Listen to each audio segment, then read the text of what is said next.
అందరికీ నమస్కారం అండి. మరి యొక్క చిట్కాతో మీ ముందుకు వచ్చాను ఈ వీడియో ద్వారా.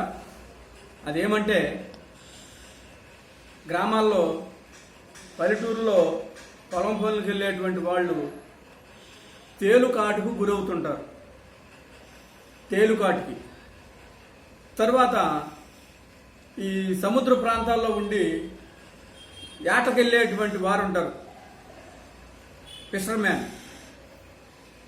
వాళ్ళు వేటకెళ్ళినటువంటి సందర్భాల్లో కొన్ని రకాల చేపలు ఆ ముళ్ళు గుచ్చుకోవటం వల్ల కూడా చాలా భయంకరమైనటువంటి విషయం, ఆ బాధను భరించలేనటువంటి పరిస్థితులు ఉంటాయి.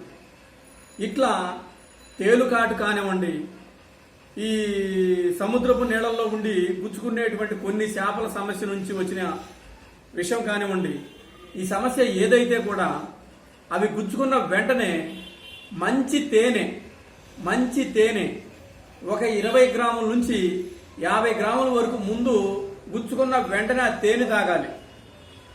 ఆ తరువాత మన